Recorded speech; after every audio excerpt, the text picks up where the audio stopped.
gun screaming like a siren at night. Red and blue shouting, nobody's right. Smoke in the streets, truth under attack. Everybody's loud, nobody's got facts. Feeds keep scrolling, nerves stay tight. Matchsticks flicked in the dead of night.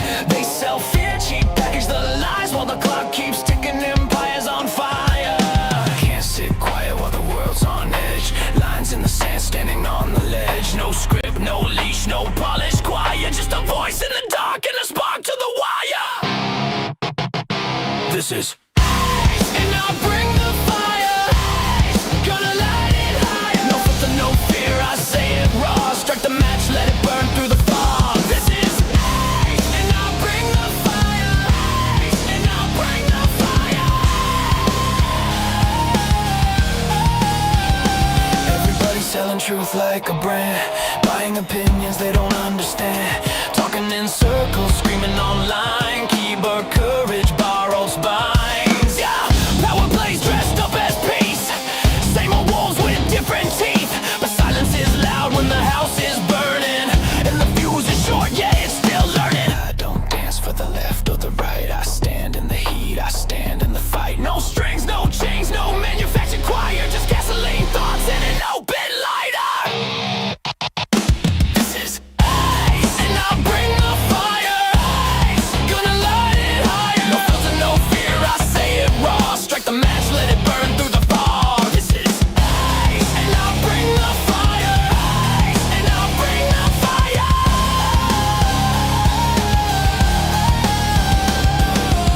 The world's on tilt, pressure climbing. Truth don't whisper, it's perfect timing. You can't cancel the smoke, you can't stop flame. Say my name when it hits, say my name. Why? Say my name. Say my. Fire don't ask permission. Fire don't need a side. Fire just shows up honest and exposes the lie. This is and I'll bring the fire. Truth hits harder. Burn it down till what's real survives. No smoke, no mirrors, just heat and lies. And I'll bring the fire. And I'll bring the fire.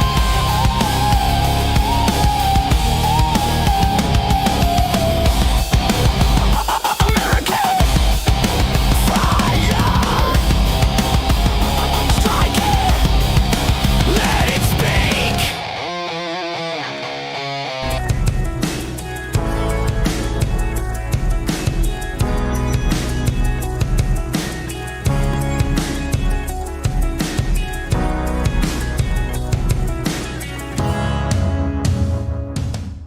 Good morning, folks. Happy Thursday.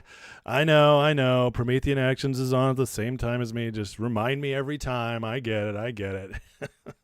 Anyways, hope you guys are doing well. Lots of news going on. We covering Trump's cabinet meeting. Iran deal, maybe deal or no deal. Is it going to happen this time? Who knows? That's going on. But listen, it's a beautiful day.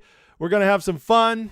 We're going to cover the news. We're going to break it down. We're going to just have a beautiful day. We're going to enjoy life, right? Things are moving forward. Life is good. God is good. We're going to just break it down. Things are heading in the right direction. Let's just keep it moving forward. Yeah, I already see people like, oh yeah, dapper do. Well, you know what? I took a shower. I brushed my hair. I was like, you know what? My wife said, your hair looks good today. I was like, okay, you know what? Maybe I'll show off the hair. Maybe, but we'll see. As it dries, it might get a little wild, and then the hat's coming back. I'm just telling you. I got it on standby. Okay, it's ready to go. But oh man, who's all in here today? Let's hit that like, hit that subscribe as we get started. We're gonna get through it today, a couple hours here, and then I have to cut out because guess what? I got another show I'm doing with Rich Does Politics again. I just did one 2 days ago that'll be posted today or tomorrow, but I'm excited to be doing this and partnering with him and getting stuff out there. So good stuff coming, guys. Let's see. Patriots are coming together. We're exposing what's going on. We trust Donald Trump is doing what he needs to do, that there are actual patriots fighting for us, moving forward, getting the world in a better place. I really do. And I've getting a lot of feedback lately. A lot of feedback on my videos because I've been a little too hopeful for some people, I think. People are just a little bit not happy that I'm so hopeful about the future. And I'm like, what's wrong with you guys? What's wrong with you? Are you serious? What's wrong with being excited about the future? What's wrong with hoping things get better? I don't understand that, and the thing that bothers me the most is most of these people who, there's the doomer types that are just going to be upset about anything no matter what because they're so black-pilled. But the thing I don't understand as a Christian man, somebody who's been a Christian my whole life, especially from the time I was 12 when I actually made the personal decision, but I was raised in a Christian household.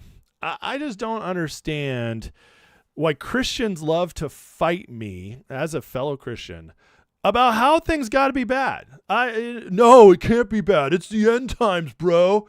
It's the end times. You're not paying attention to the signs. You're not paying attention to the Bible. You know what I've heard my entire life? I'm 42 years old. For at least the last 35 years, I can remember somebody saying, it's the end times. This guy's the Antichrist.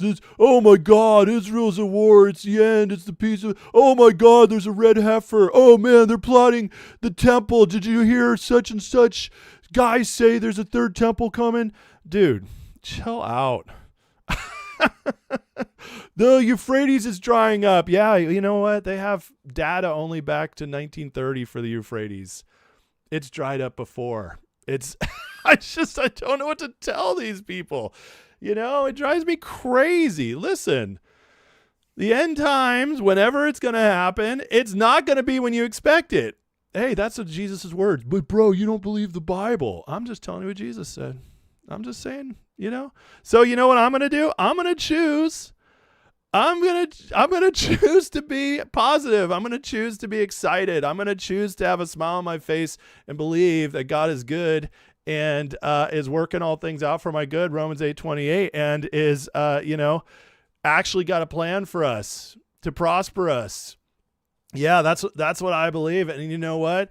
If things do go bad someday, we'll deal with it. But in the meantime, I'm working for the future, bro. I'm working to take care of my kids and give them a better future. You know what I'm never going to do? I'm never going to sign off on any belief system that tells my kids they don't have a future. Okay? How about that? How about that? How godly is it to go around telling people, "Hey, you don't have a future." Oh, your future is going to suck. Oh, until Jesus saves you. But that don't worry, that part's good. You're just going to go through hell until then. Yeah, thank you for that. I appreciate that. You know what I'm not going to do? I'm not going to I don't think I want to become a part of that belief system. Come on, man. I'm very excited. I get more excited about the future every stinking day. I lived in that dark place for about 10, 15 years of my life. And you know what, guys? It was exhausting, always expecting things to be bad. It was. I don't like that life. I don't think you guys like that life. Nobody really likes that. So, come on. If you guys read history, there's always been hard times. There's always been dark times. There's been way worse times than we're in now. Hey, Black Plague, anybody? How would you like to know that 1/3 of the people in your life died? Huh? We haven't lived through that. So, ultimately, we control what we control. Focus on what you can control and your life will get better. That was one of the greatest lessons I ever learned. Stop focusing on what you can't control. Focus on what you can. And what I can control is remaining positive, fighting for the future, and doing whatever I can to help those who are also fighting for the future. And I think that's That's just a good place to be, you know? So, okay, well, there's my opening monologue today. I did not actually even plan that. It just came out, you know? Sometimes you're just moved. You're moved by the Spirit. Hallelujah. All right, I did see there was a super chat. I want to make sure I get to it. Freenez with the $10 super chat says, another power outage in Santa Barbara. Pray for you. You're fighting exposing spies and Marxists every day. Tough to stay in the fight. Worth it. California's worth saving. Amen. God bless you, Freenez. Thank you for the $10 donation. It sounds like you might actually be the one needing donations. So God bless you, and we will pray for you. Just don't let me forget at the end of the show today when we end in prayer. All right. Please hit that like, hit that subscribe. We're going to get moving here. But we got to shout out the chat. So let's call out the peeps in the chat who made it today. Dadbot Todd, numero uno today. What's up, brother? Toe Cramp. Ray Sandoval, Donna M, Gen X MAGA, one of the many. How's it going? Aiden Scotland, Foundation Preacher. By the way, Aiden, I saw your little testimony on my comments. God bless you, man. So glad you found Jesus and your life's getting better. That's amazing. Thank you for sharing with me. We got Kim Trump in the house. Oscar Andres Morales, Teslin Joe, Toe Cramp, Jay Tyrus, Tammy Anderson, David Davis, Look Within, hype it up, baby. Violence and Poetry, what's going on? Smokehouse, Littlefoot Overlanding, Bigfoot Overland, my bad. CJ, he's trying to get banned for stating facts. Well, you know, if you're stating facts in an honorable way, you won't get banned. But if you're stating facts and being a jerk about it, yeah, we'll ban you. Saved by Grace, Rod Squad, what's up? Rum Dog, Lisa Doxy, Sheath over there on Rumble. Cat Crazy Sam, Threads of Hera, Jen, K Shui, Kev the Tech, Snow Baby, and many more today. God bless you guys. Welcome to the show.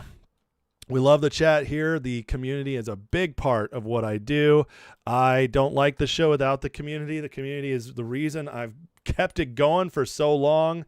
Made it through 3 years of being shadow banned here on YouTube, and and then Trump came back and things started getting a little better. But the community is the lifeblood of this channel, so be sure to be a part of it. Join in the chat, guys. You know, say hey to peeps. Be honorable and respectful, and keep the chat going, because there are just good peeps in there. We got all kinds of good peeps going on there. So let's see here. Yep. So Miss Sponsky, the Sponslers. Oh my God, is that you? No way. That's awesome. Sponsors are watching me. That is old friends from Cali that checking it out. That's awesome. Well, thank you. Thanks for watching. That's amazing. I'm a little shocked right now. I caught the sponsors in the chat. Seth Sponsler is a man I attribute to a lot of the growth in my life. And when I was a teenage boy, he was my basketball coach. He was a great man. So to have you guys watching is a great honor. So thank you for that. That's awesome. Love you guys too. Wow. It's amazing how that stuff kind of comes around. All right, guys. Well, the first thing I wanted to do today is something the White House does as well. But, the White House put this out yesterday, and it made me laugh. So I thought I'd share it. Today we remember a legend. On this day in history, Harambe would have celebrated another birthday. Who's running this account? This account is amazing.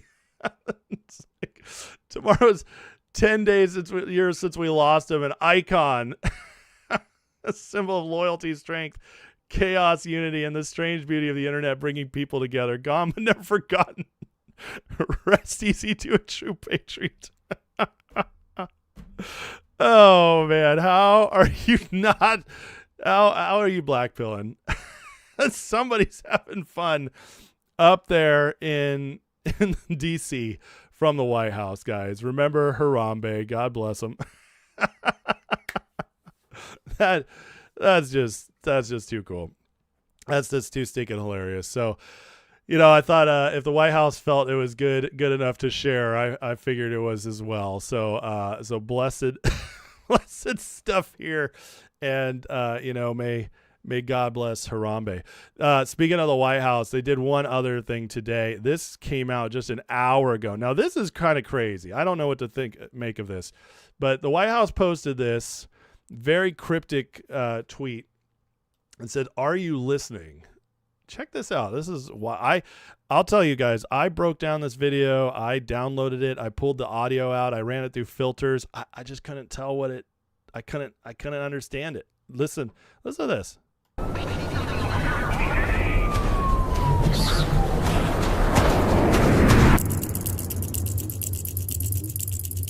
What on earth? What are they trying to tell us? Some people think it's alien stuff, but this is somebody running in the desert, and those are sirens and lights, like police lights.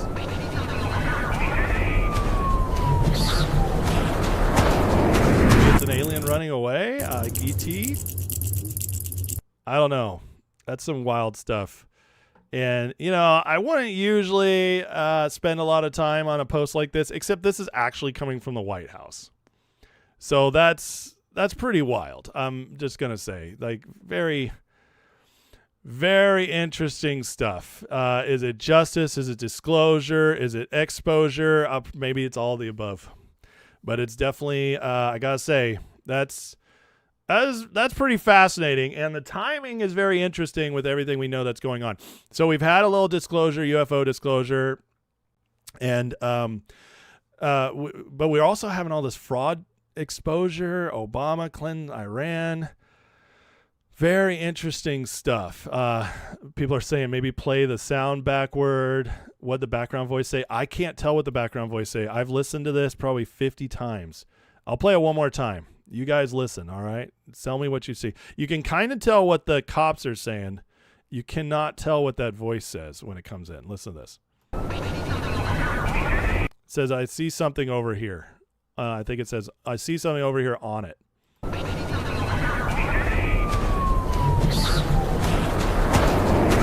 That voice, I can't tell what it says. Isn't that crazy? So that's interesting. I mean, really, the whole video is 5 seconds, and then it goes into this part. But are you listening? You see that? They didn't say, are you watching? Do you see? They said, are you listening? And then they put something out there that you can't tell what it says. So I don't know, guys. I thought I'd share that and let you guys all run crazy about it. Last thing I wanted to show you before we actually get into the segments today is another place has done a story now on Noah's Ark. Now, listen, guys, I've gotten so much stuff over this, and this is one of the reasons I did my little opening monologue about the hopelessness and the people mad at me for not being hopeless. But the other stuff I've been getting is, dude, don't you know Noah's Ark's been found years ago? Don't you know it's been around for a long time? Everybody who says that, did you even watch my video? Yes, I admit that. My point was they are doing new studies on it, and all of a sudden it's in the news everywhere. This was posted this morning, New York Post, Noah's Ark. Again, everybody is talking about this right now. It's reaching the mainstream media.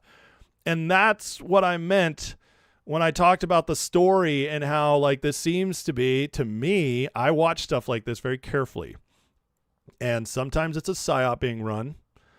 And the way you know that is it's pushing an agenda, or it's trying to convince you something you're seeing but not really seeing. Those are psyops, and that's easy to break through, okay?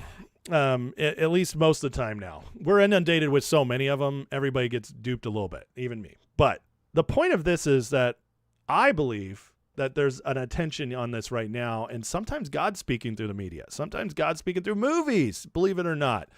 When he wants a real big message out there, it comes out. And I actually think, I do believe this, the reason this story is being picked up right now is because God's telling us something. Now, you can watch my whole video I broke down on that. I clipped it, so you can watch my whole explanation on that. But again, another place picked it up. And the reason I don't think this is a psyop is because this doesn't affect anything political at all right now. It doesn't. It's not the leading the news, but it is in the news. And that's why I just don't think it's a psyop. I think this is actually something God is highlighting right now for us. But, you know, I get it. People are going to disagree with me, and that's totally fine. This is my opinion, and it's my opinion. It's right to me, and you're not going to change my mind on that. But I did think it was very, very interesting. Okay. Let's get into it, shall we? So, well, actually, let me say hey to the chat real quick before we move, because I have been talking a lot before getting into the main stuff today. Oh, yeah, we're going to talk about E.G. and Carroll today. You better believe it. You better believe it. By the way, guys, if you're new or if you forgot, if you want to get my attention in the chat, I do stop between segments to answer questions, to to address comments. But please tag me if you're trying to get my attention so I can see it. And even then, sometimes I might miss it, especially when the chat is hopping, especially when it's scrolling real fast. I might miss stuff. Also, there's a timeout where sometimes I can't go all the way back. So if I miss it, I apologize, but you can always be guaranteed if you send a super chat, because YouTube docks those, so I can't miss them. So a super chat guarantees you'll see it, and it's also a way to support the channel. All right, just throwing it out there. And then also there's the membership, which you guys get a free month, yada yada. But as far as the chat's concerned, that's the way to get my attention. If you got something to say you want me to address. Okay, we need to talk about Iran. Okay, let's talk about Iran. Yesterday, Trump had a meeting with his cabinet secretaries. These are always fascinating because in these meetings, each cabinet secretary goes through what's happening. Trump makes his comments, and we often get a lot of insight into his thinking or into what's going on. This is also great because in the Biden years, we didn't get this in the Biden years. Okay? They didn't show us what was going on. They didn't have cabinet meetings. Trump lets his be on air with the press. Now, there is some stuff hidden for the press, but in general, a lot of this is aired. And so, and I believe there's a reason for that. This is how Trump gets the word out. This is how Trump, he wants us to see things. He wants us to hear things and put two and two together sometimes. He tries to give us insight. So this is Trump on Iran speaking about, well, he mentions Obama. Listen to this. But I think we're doing very well, Steve. I think we're doing pretty well in terms of the negotiation, but we'll see. If it's not going to be a real deal, because Obama had that horrible JCPOA, whatever it was the worst deal. It was a path for Iran to have a nuclear weapon very quickly. Years ago, they would have had a nuclear weapon. We might not be here talking about it right now. They would have had a nuclear weapon. And frankly, Obama picked the wrong country. He should have picked another country. I won't tell you what it was. But he picked the wrong country when he picked Iran. Did you hear that? Obama picked the wrong country? I won't tell you what it was. He picked the wrong country when he picked Iran. That's fascinating, isn't it? But we have things understood now with Iran. It's been nasty. They've lost their leaders. And it really is regime change. We didn't set out for regime change. But by the fact that we're dealing with a totally different group of people than we were at the beginning. And frankly, I find them to be much more reasonable. But I think... So here's Trump giving us clues and also explaining to us what the media wants us to not believe. See, we've been told over and over again that this really hasn't accomplished much. And Trump right now is telling us, no, you guys don't understand. The leadership is actually very different. What we were told is the leadership's much more hardcore, that we got rid of the moderate ones, as if Ayatollah Khomeini was moderate, right? But the moderates were killed off, and these people are younger and much more intense. That's what everybody wants us to believe, because the psyop is that this Iran war, is the giant mistake that's going to make everything worse, that Trump screwed up, because he can never do anything right? He just can't. You can't ever give the man credit for anything. But again, every time he's talked to about Iran, he also brings up Obama. Now, we talked about this a lot the other day about Obama's connections and Clinton's connection through Uranium One and the JCPOA, and how those things actually might have been what built up their nuclear program, enabled them to become a bigger threat, set them up. But listen to this breakdown from MJ Truth. I think it's very good. He says, which country visit? Why does Trump keep mentioning Obama and the pallets of cash? Q couldn't tell Anons without violation NatSec laws, national security laws, but Q did ask a series of questions that painted a dramatic picture. If you did the research, proved Iran deal was not what it seemed. Uranium-1 material may have secretly ended up helping Iran or Syria to build nuclear weapons. The official Iran nuclear deal was supposed to stop Iran's program and keep it from getting weapons-grade material, but it did the opposite. What if the program never actually stopped? What if Iran quietly built a hidden satellite nuclear site in northern Syria? Which, by the way, we just left. And the explosive twist, what if uranium from Uranium-1 deal somehow made its way to Iran or Syria? Obama and Hillary. And then references to the sum of all fears, story about terrorists getting a nuclear bomb made from stolen material, and that this real-world scenario would be the sum of all fears level dangerous. Here's the key questions. Where did the pallets of cash go? How many secret plane deliveries happened? Did they all land in the same spot? Is the U-1 material traceable? Yes. Did the U.S. government know any of this? Yes. Were other bad actors, Russia or others, involved in supplying uranium? Yes. And this does go back to the Q post, okay? I know a lot of you guys don't believe the Q stuff, and I will tell you this. I've studied the Q stuff. I have read books on it. I have broken down the posts. I've seen the massive amounts of what they call the word is escaping me, right? Deltas, okay? Whereas something connects to another one through numbers or dates. And at this point, I'm fully convinced that the Q operation was legitimate. The question is, was it right about everything? And that's something we'll just find out over time. But I will tell you this, that the 99% of the complaints I hear about the Q stuff and why it's wrong or whatever, it wasn't even from Q, or it was from other people who said they were Q followers, or it was PSYOPs pushed about it. 99% of the stuff out there about the whole Q thing that happened is incorrect. And I know that from researching it myself. I wouldn't share this stuff if I didn't believe that, okay? So when he references the Q stuff, he's referencing things in those posts. So in the Q stuff, it says define cover, meaning Iran deal and other official stories were a smoke screen to hide what was happening with uranium transfers. Why does he want the nuclear dust? Why do we strike Syria in 2017-18? The real reason, according to Q, was to deal with this hidden nuclear threat, not the public explanation. You guys remember? That was like the only military thing Trump did in term one, was strike Syria with some missiles. Yeah. Bottom line implication, U.S. uranium sold to Russia via Uranium-1, diverted to Iran, Syria with the Iran nuclear deal and cash payments. This is true and now being revisited would mean the Clinton Foundation linked deals, which Grassley's recent letter is re-examining, didn't just risk U.S. security, they directly armed America's enemies. This was clarified in the 16-year plan to destroy America, mass extinction events via war being planned. I believe it was all set up for Clinton to come in as president and enact World War III. All right.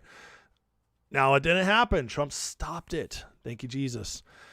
For all those doomers out there, we were very close to World War III, whether you agree with that or not. The circumstances prove it. But, okay, where are we at now? And just to me, it's so interesting what Trump said here. You know, always bringing up Obama, connections with Iran to keep making us remember. The other thing is that phrase he just said of he picked the wrong country. That's very interesting, and I haven't heard anything like that come out yet. So we'll have to wait and see what the development is on this. But if you guys watch my video from a couple days ago, I break down the entire breakdown of the Uranium-1 deal and how it's tied to Clinton and Obama, and how it does look like that uranium from our country got to Iran. And that's why Trump said, I'm ready to bring the uranium home. That would be, if they evaluate that uranium and find out it came from us and from the Uranium-1 deal, that would be the smoking gun that would be undeniable to go after Obama and Clinton. Even though we've all seen stuff that's undeniable as well, correct? At least to us. But I mean, that would wake up a whole nother range of people. Now, things are heating up in Iran. I know I say that a lot. Well, it's true a lot. And we're in another phase of this. Last night, Iran launched a ballistic missile towards Kuwait, successfully intercepted by Kuwaiti forces. And this is interesting, the wording, the egregious ceasefire violation by the regime. So a lot of people want to know why the ceasefire is going on, why Trump hasn't struck back yet. One of the reasons is by allowing the ceasefire to be in place, we set them up to be the aggressors. And this is the kind of thing that gets us there. If Trump decides we need to bomb them again, we need to take them out. Now, there is so much disinformation around Iran and this war. There's so much. And the only thing I can tell you that I know for certain is that we don't have all the information. That's the only thing I know 100%. The other thing is that means Trump is making decisions based on way more information than we have. And what I get the feeling of continually is that the Trump administration has this much more in hand than they're letting on. Even though they do give us insights here and there, it just hasn't made it out in a way. They're not pushing it in a way that the media has to admit it. They're not showing enough to make it beyond a reasonable doubt for many, many people. Why? And there's a reason for that. Trump likes to keep everything in tension. Trump likes to tell you he has the cards, but he also likes to not reveal the cards. How many times has a journalist asked President Trump, what are you going to do if this happens? And he says, why would I tell you that? I'm not going to tell you what we're going to do. That would be stupid. Why would I let the enemy know that? Trump loves to keep things close to the vest. And this drives the media bonkers. They want to know anything. They believe they are entitled to every little piece of information out there. And one of the reasons is previous administrations have leaked to the media always and on purpose so that the media could shape their narratives, their psyops based on the real information and use it as they wished. The Trump administration does not do that. Leaks come out sometimes, but it's through the people that are betraying them from the inside. And the Trump administration is constantly letting these people go. Joe Kent is believed to be one of those. Another operation to remove a leaker was out the other day when everybody got the news that there was going to be a cabinet meeting at Camp David, breaking stories, inside scoops everywhere. And then what happened? The Trump administration rug pulled them all and said, actually, we're going to have it here. And it swapped like that. And it was a perfect example of how you catch a leaker, because it was pretty obvious they were never going to meet there, especially once the Trump administration confirmed it was going to be at the White House. So they're always trying to catch the leakers, but they are not purposely leaking the way past administrations have. Now, they say this egregious ceasefire, which is opening up the door for us to have more leverage in what we want to do. Regime occurred hours after Iranian forces launched 5 one-way attack drones, posed a clear threat in and near the Strait of Hormuz. All drones successfully intercepted, which also prevented a 6-drone launch from Iranian ground control site in Bandar Abbas, which we bombed. U.S. Central Command and regional partners remain vigilant and measured. So again, there's a lot going on in this post, but a couple things is this wording that gives us more leverage to go in if we need to, because they broke the ceasefire. And the second is showing us that their weapons suck. They just can't break through. What about the super duper hypersonic crazy special missiles they were going to launch across us and defeat our entire military because Iran has these secret weapons they're just not deploying yet. They're holding back until the time is right. Yeah, remember that whole story? We're still waiting. Still waiting. So why the while we're dealing with this and Iran ramped stuff up last night, Israel has decided that they are now going after Hamas and Hezbollah again. So this is ramping up again as well. I have a feeling this is done with the approval of the Trump administration, because with everything going on in the Middle East right now, there are things that are being we're closely working with Israel. If they go beyond us, as they've done in the past, Trump always calls them out.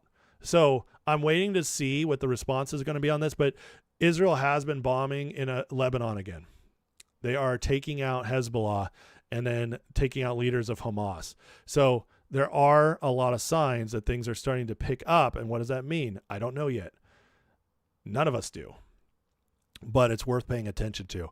Scott Bassett from Treasury says the Treasury continues our economic fury campaign against the Iranian regime. Their troops are not getting paid. Here's some details that we haven't heard in a while, and I think there's a reason that they're messaging this out right now. Troops are not getting paid. Police are not reporting for work. Kark Island is shut down. That would be a reason why we don't need to go in, isn't it? Iranian economy and currency are in free fall. Iran's Persian Gulf Strait Authority is a joke. Now that's funny, isn't it? That's a dig. We don't respect you. Today, Treasury has sanctioned it.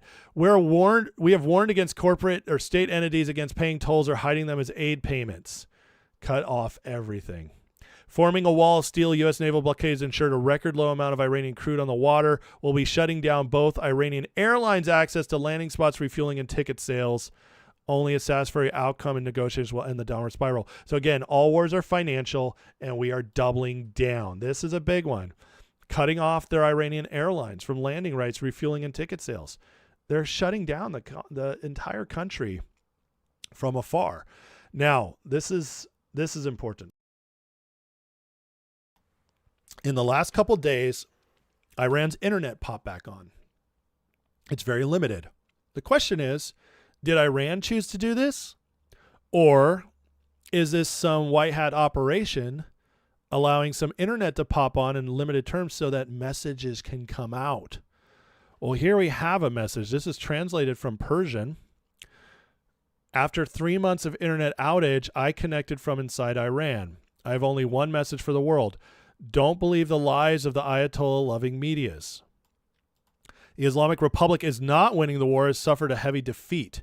Militarily, we witness the destruction of IRGC centers and cities every day. Economically, prices in Iran have exploded and we can no longer even afford to buy chicken and eggs. The regime has been controlling the streets with armed terrorists for more than 3 months in order not to fall. They cut off the internet for 3 months so you wouldn't hear these words. Even if you hate Donald Trump, you have to accept the decisive winner of this war is America. Interesting. This is from Iran. He's letting us know that it's working. Breaking through the noise, isn't it? Breaking through the noise of our media. Now, this is why X is such an amazing thing. And you better believe that the Trump administration is often working closely with Elon for stuff just like this. He's worked with Elon with Starlink. We've worked with Elon with SpaceX. Trump and Elon are friends. That whole kayfabe thing that happened a year ago, long in the past. And so what does this do? Internet finally pops on in Iran, and now messages are getting out saying that everything the Trump administration's been telling us is true. Now, people could argue, this is a plant from the Trump administration. Okay, fine. You can argue that all you want. But then by that same token, we can't take anything else for truth, can we? No, in information wars, in the fog of war, you just have to trust who you can trust, and you have to choose that. You can choose not to trust anybody, and that's totally your right. But again, my president has earned my trust over all these years, and so I choose to trust him. And now I'm seeing stuff from inside Iran, written in Persian, that is corroborating it. What this means is that the Iran government, the RGC, is getting ready to fail. It's getting ready to fall. And Trump and Bassett, this is why I think Bassett is doubling down while we're also taking out some targeted strikes and allowing this to ramp up as well. Again, Trump holds all the cards. What have I told you guys all the time? I've told you we're always going to win this. It's just one of three ways. We're either going to get a peace deal, we're either going to bomb them into oblivion, or the Iranian people are going to rise up and take it back. We win all three ways. There is no loss in this. Trump completely set it up so we win. And this is how it's done. Now, with all this morning we get announcement of a deal. U.S. and Iranian negotiators have reached an agreement on a 60-day memorandum of understanding to extend the ceasefire and launch negotiations on Iran's nuclear program, but Trump has yet to give it his final approval. Why? Well, one of the reasons is the Supreme Leader has not signed off on it. This is very interesting to me. Now, this deal, this 60-day memorandum of understanding, it is the best we've been offered by Iran so far. The deal is that they have to allow everybody through the Strait of Hormuz without tolls, so they're not allowed to collect any money. The nuclear part, the uranium, gets negotiated first before any sanctions are lifted. That's key, because in the past they were saying, lift the sanctions. This would allow free commerce. This would allow the proper order of things. So if this is true, and there's more details of this, but that's the gist of it. The gist is immediately the strait opens, Iran gets nothing out of it except that they can finally export their oil again. And sanctions remain in place. None of their money is freed up. None of their frozen assets are unfrozen. 60 days to figure out the nuclear thing. And then if that gets figured out, then the rest opens up. That's the best so far. The question is it good enough for Trump? We don't know. But Trump said he's going to wait a few days on it. He's waiting to see if everybody signs off. But I think the timing is very interesting. Okay? The timing is very interesting because it came immediately after they struck last night. We struck back. They didn't hit anything. We struck back, hit the southern area of Iran. They retaliated by going after our base in Kuwait, again, completely intercepted. So everything they did was feckless and useless, and we just kind of waved it off. And then we tightened up our sanctions on them, our epic fury on them, the financial war on them, as things are falling. So this tells me Iran's getting desperate. They're trying to find their way out. I don't think this deal is going to be the final deal. I don't. I think Trump's going to have some on it. But the point is that Iran is clearly scared. And there are people in there that are starting to rise up. The IRGC is getting weaker, and they're ready to be done. We don't know if they'll be able to pull it off, but we'll wait and see how that happens. But this is, I think, based on everything we're seeing and this finally happening, I think the internet coming back on, guys, is a big deal. All right, I do. I think it's a sign. They wanted this narratives to start coming out. They wanted the people of Iran to start being able to tell us what's on there and for it to spread throughout X and wherever else it could. I have no doubt about that. And so, to me, I think we're close to a win here. I really do. I really do. And while that's going on, while Iran seems to be coming together, look at this. The Trump administration, man, I don't think they sleep. Because look at Guatemala. They've been talking to Guatemala, and now Guatemala gave the green light to have President Trump carry out cartel strikes in their borders. Ecuador's agreed to this. Honduras may be next. We're going after Mexico. So while all this is going on in Iran, the Trump administration's working on taking out all the cartels at the same time. And on top of that, things are starting to... in Ukraine, Zelensky is begging for more help, but it's just getting ignored because everybody's eyes are on Ukraine. It says, meanwhile, I strongly believe this is intentional. Notice how since the Iran war, nobody's paying attention to Ukraine. except corrupt politicians. Zelensky's demanding more money and more missiles. Rep Luna is getting tired of this, and Representative Luna responded to Zelensky's letter the other day. This is propaganda, not even true. There's not broad support for an endless war. We're not your piggy bank. President wants a peace deal. You're the one holding out. Entire world should know that. Again, as Iran gets solved, I have a feeling Trump goes, boom, Iran, boom, fix Cuba, boom, end Russia, Ukraine. Because Ukraine's getting desperate again as Russia, who we unsanctioned temporarily to allow all their oil to be sold, just cashed up. They've cashed up. They are starting to make attacks further and further inland in Ukraine. Ukraine's getting more desperate. This will force them to the table. Trump is just all of this is happening at the same time. It's insane. Think of what is going to happen if all this is done in the next couple months before the midterms. Iran finished, oil flowing through again. Oil already on the announcement of the deal dipped back down to the 80s today. It was under $4 in my town yesterday, gas prices, so it's heading down. Cuba done. You know what that's going to do to the Cuban population and the South American population in America? How much it's going to make them love Trump, be excited about Trump. The cartels, again, another huge win with Hispanic Americans. And then Ukraine, Russia, Ukraine, if he finishes that, he'll go in with the world basically at peace into the midterms. And this time they can't deny him the Nobel Peace Prize. That could all be building up, guys, by the end of this year. So insane stuff. Again, and Trump just showing us he holds all the cards. Oh, and yeah, again, he could come back and also prove Obama and Clinton were guilty.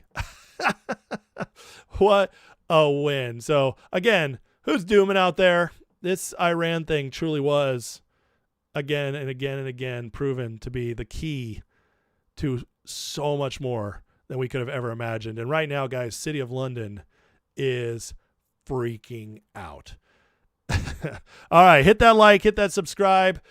We're going to get into the next segment here in a minute. There's a lot coming out on the justice side of things, especially with the fraud being exposed. So if you guys don't mind, hit that like, hit that subscribe. We'll get there in just a second here. I want to address the super chat that was sent out. Cat Crazy Sam with a $10 super chat says, I like your content. Appreciate your independent reporting. Thanks for all you do. I appreciate that. Thank you so much. You know, I'll be completely honest. I'm not a reporter in a sense that I'm going to places and capturing things. And some people criticize for me on this. It's just what I do well and what I've always done well is I process news. I have a really strong BS detector, and I really am good at understanding what real narratives are and finding who to trust. That's what I'm best at. And but I thank you guys for appreciating that and for enjoying it and for watching. I really do. Really love this audience, and I'm really grateful to everybody like yourself who just support the channel and help out. And if you really want to support the channel in a consistent way, the best way to do that is the membership. You can join in the description below. Click on the Patreon link. You get a free month off, and that way you can try it for a month and decide if you want to stick around and if it's worth your dollars. So you'll join the Discord, which is awesome. The community is amazing. And then you get access to all the members' content. So check it out and, just click that link and see what you think. Oil was down and then went back up. So for those who say oil is up, it is, but it was down on announcement. So thank you guys for your attention to this matter. Cat Crazy says, wouldn't that be something? World at peace, low energy prices, booming economy. Yeah, I mean, Trump is doing, this is why, yet another reason, this whole worldwide effect Trump has. You know, you guys are going to see this on Crypto Rich when he does his interview with me, when he releases that, which, I don't think he's released yet. I think it's coming later today or tomorrow. But he asked me, so here's a little preview. He asked me, can you get in the, can it be a problem to get into deifying Trump? And I said, well, absolutely. You can get into deifying anybody. But it's not deification to celebrate and support somebody. It's not. And I like it, and to be inspired by somebody. And I liken to it as I was a basketball player and I love Michael Jordan. And I grew up and he was the king, and he still is. Sorry, LeBron James people, but you're wrong. You're not even close to being right. I'll just be honest. But, as a basketball player, I wanted to model Jordan. I wanted to learn from him. I wanted to be like Mike. Okay. But only as a basketball player. I didn't want to be him in a personal life. I didn't, and I didn't want to be a gambler. I didn't, fall into that because of him. But that was the one thing I was like, Michael Jordan's the greatest and he's the GOAT and I love him and I celebrate him and I want to watch his games and I want to watch the videos about his highlights and all that. I want to watch all that.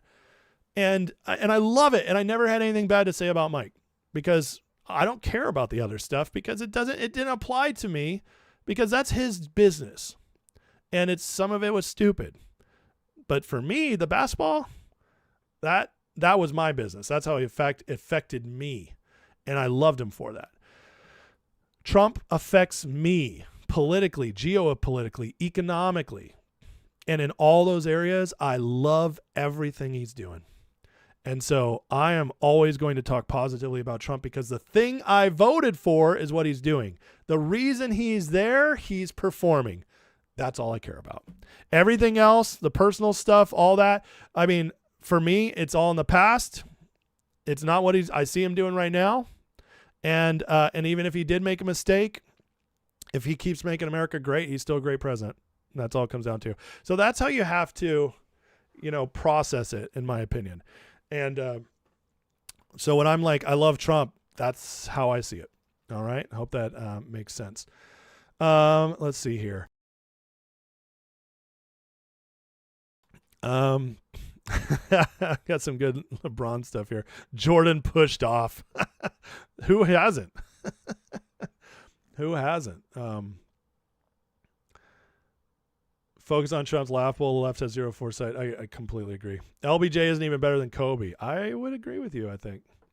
Let's see here. Stand behind your roads. You just joined. Awesome, Cat Crazy.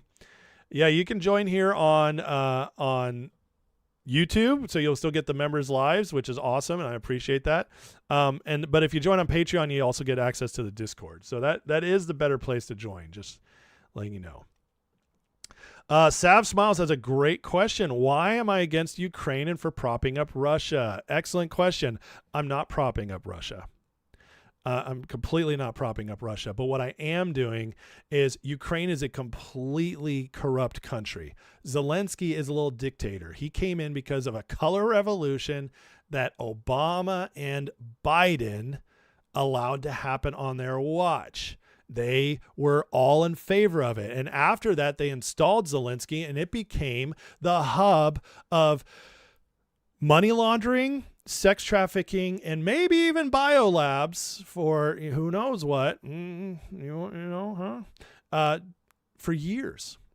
It became the place that the City of London globalist cabal was using as their base to run all this through. Even the New York Times in 2019 or 2017, just right before 2020, I'll say that, called Ukraine the most corrupt nation on earth. Even the New York Times. So, do I love that Russia invades? No, I don't. But I'll tell you what, there's a much bigger enemy than Russia, and that's a globalist cabal, City of London, Davos, World Economic Forum, however you want to call them. But they're all intertwined. The EU is a much bigger enemy to us as far as how they impact our country than Russia is. They haven't been good allies in decades, if ever. I mean, there was little blips. But I'm not Putin's the best guy ever. I'm not. But I will say this. There was no reason for Ukraine to get into NATO. There's no reason for Sweden. There's no reason for a NATO anymore. Russia hasn't invaded any major European country in a very long time. The Soviet Union's over, folks. Wake up. Putin had every right and gave them many warnings before invading. And they wouldn't stop. There's the Donbass region that they just kept encroaching. There's the whole neo-Nazi factions in Ukraine that are just like, there's a lot of dangerous stuff in Ukraine. Ukraine is not innocent at all. And so when it comes to Ukraine, which I also see as a wing of the globalist cabal and their hub for a lot of dirty things, and I see Russia, I think Russia made a calculated move that they easily could have gotten out of. You know, in 2022, in the spring, Putin and Russia came to the table with a peace deal and said, do not join NATO, and the Donbass is ours, and I can't remember what else there was, but it was something very reasonable. And they said, if you do those things, peace deal. And Ukraine was about to sign, and the EU came in, France and UK specifically, came in and said, do not sign this. And why has it been the EU has been the ones wanting this war to keep going on? So there's your answer. There's your answer. I am not Team Russia, but Ukraine is a terrible, terrible country. Its leadership. Okay. So I'm sorry. Just Ukraine is what's happening in Ukraine. I hate that the people are dying. I do. But listen, well, what's he say? It says, that's like saying the U.S. wasn't the good guys when Biden was president. We weren't. Our government wasn't. If the United States had started a war under Biden, I would have said we were absolutely wrong. We were wrong to fund Ukraine because the Biden administration, the Obama administration, the Bush administration, the Clinton administration, all these are deep state assets. Iraq and Afghanistan was stupid and wrong and evil. America's done plenty of bad things. I can own that. But we're in charge by the good guys now. That's a difference. So I actually can say we weren't the good guys when Biden was president. Thank you very much. Putin is not worse than Ukraine. He's not worse than Zelensky. I'm sorry you've been psyoped. And I apologize for that. I'm very sad for you. Okay, Sooner says Trump was fine with Russia destroying labs. In my opinion, I agree. Ukraine's one corrupt. He was. There's so much more going on. I understand the people in Ukraine aren't corrupt, but that's not the point, is it? They're not in control of their country, are they? So that's the point. They're not in control of their country, and maybe if they rose up and took over their country, they would be better off. But they're not. And it's sad. Don't get me wrong. War is evil. I want this to be over. But you have to blame Europe for that. Europe is the one who didn't allow a peace deal to happen. So don't look at me and don't look at the U.S. and don't even look at Putin for that. Putin offered peace terms. Ukraine was about to sign. Europe said no. It's not about whether or not the people deserve to be killed. I never said that. But that's not who controls a country, is it? Like Putin has to do what's best for his country. And Zelensky should do what's best for his country, which is get a peace deal done. Ask yourself why Putin won't get, or Zelensky won't sign a peace deal. Ask yourself, why will they not refuse to join NATO? Listen, if the United States, if we found out Mexico was, let's say, trying to think of like what an equivalent to NATO would be in the world. I mean, we'd have to go back to the Soviet Union. Okay. So let's say Mexico was about to join the Soviet Union to be protected against America. Do you actually think we would have allowed that to happen? No, we would have gone to war against Mexico. We would have said, you're not joining the Soviet Union. That's to Russia. That's the equivalent of joining NATO. And Putin said, I don't want NATO on my borders, which is his right. You don't have to like Putin. I don't like Putin. But come on, think logically here. You can separate the citizens from the government. That's fine. You should. But the government's in charge.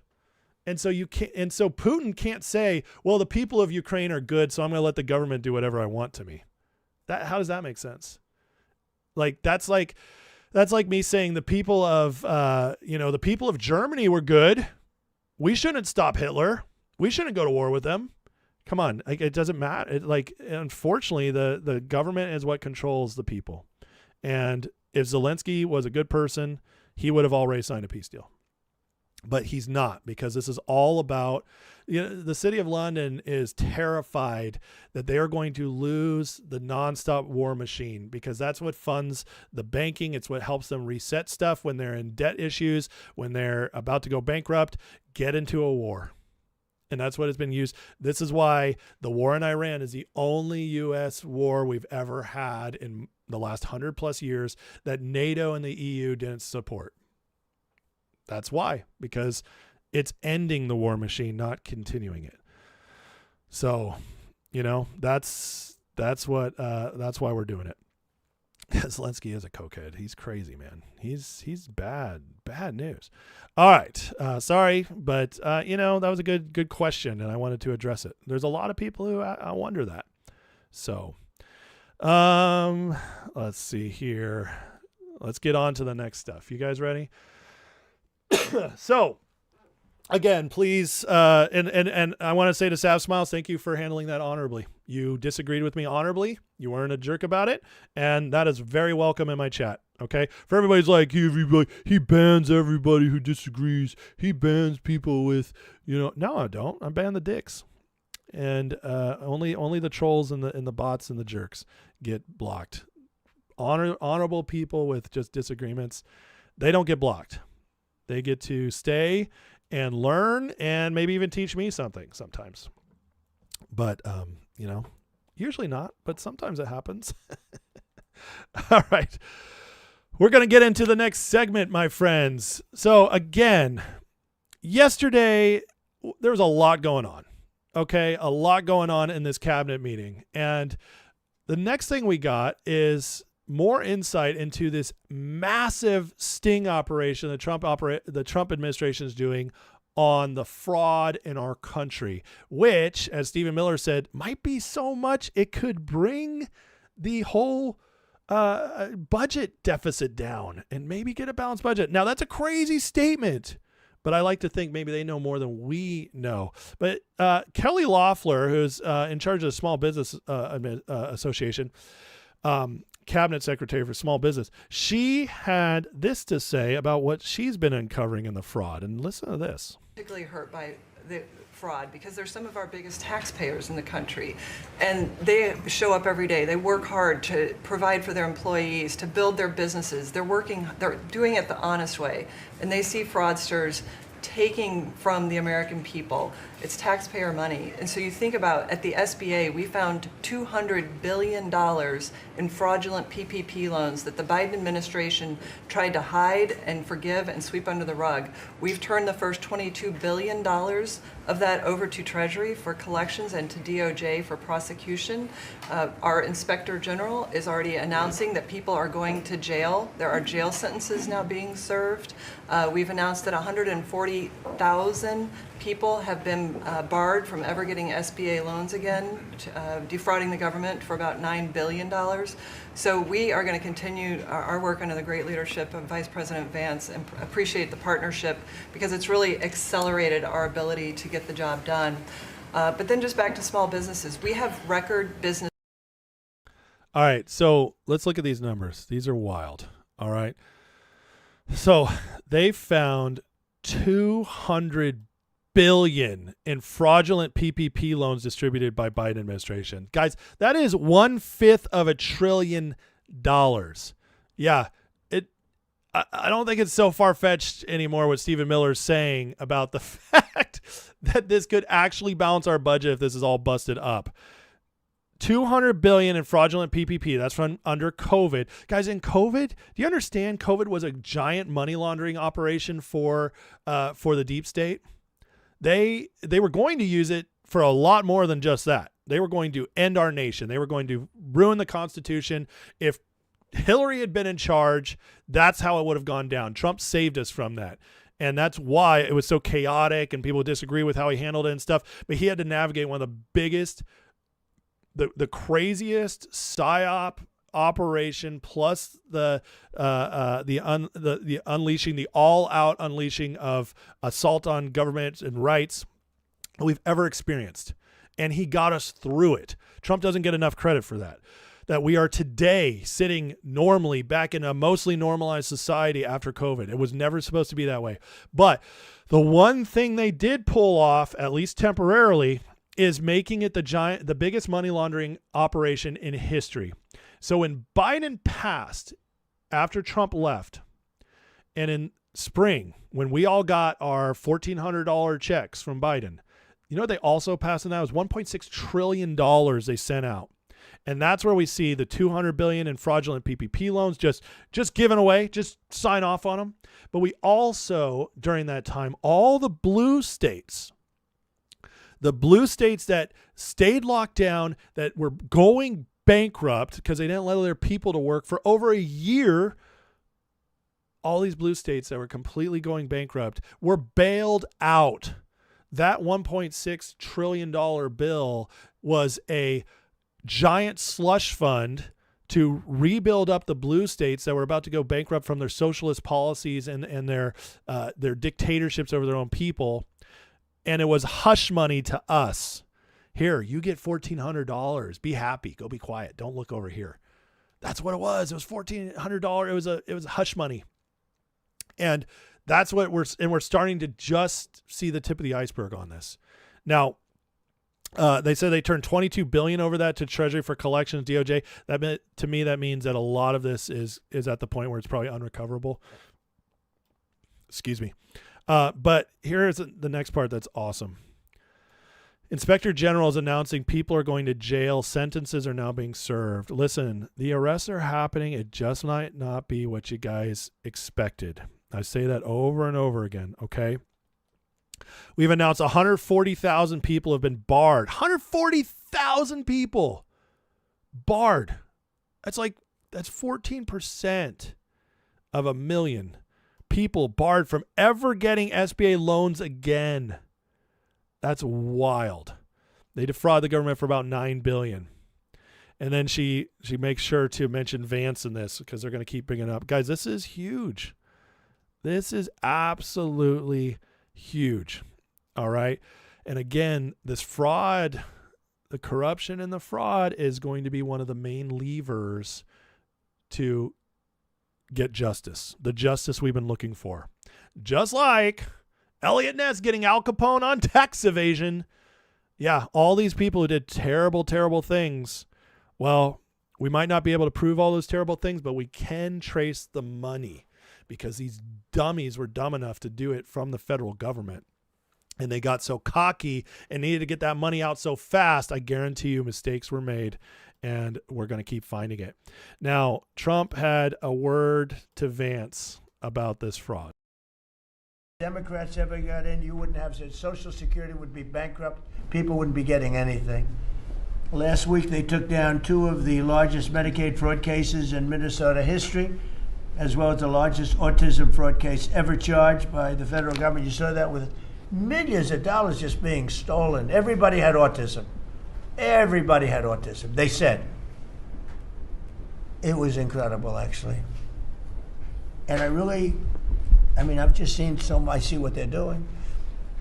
You haven't seen anything yet. So congratulations, JD. Be vicious like they are. They're violent people. They're violent, vicious scum. You haven't seen anything yet. JD, be vicious. They're vicious. They're violent. They're scum. These are big words.